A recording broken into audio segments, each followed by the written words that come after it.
Here's the ammo we're going to be testing out today. It is the Winchester Ranger 40 Smith & Wesson 135 grain jacketed hollow point bullet.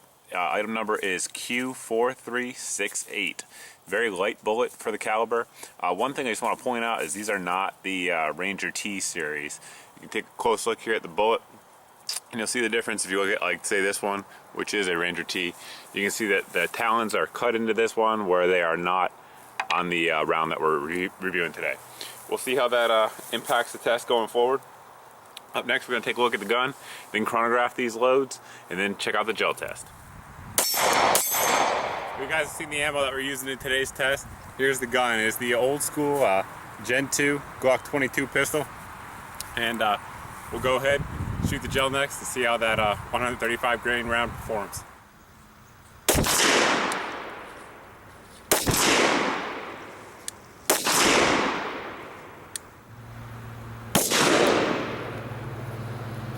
Let's go ahead and take a look here at the wound channel from the side.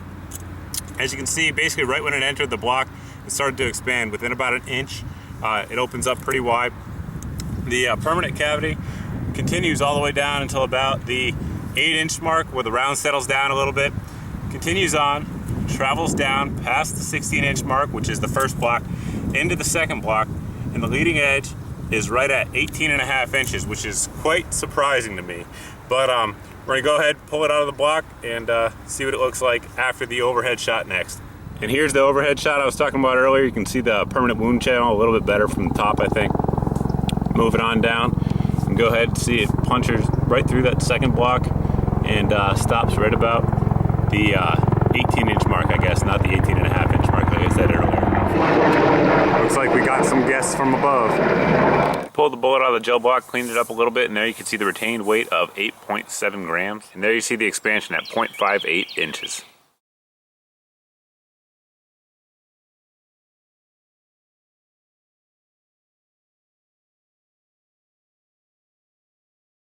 As I mentioned earlier in the video, the round penetrated more than I expected. Generally speaking, lighter weight bullets are going to penetrate less due to the increased expansion from the increased velocity.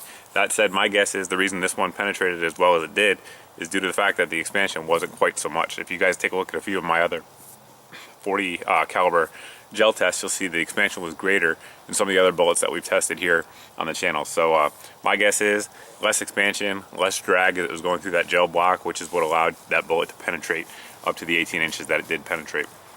All in all though, pretty good performance out of this little round. It generated 1,174 feet per second on average, putting out 414 foot-pounds of energy, so no slouch there. As always, if you have any questions about this test, anything else I test or review here on the channel, you can feel free to post in the comments section. You can also post over at my Facebook page.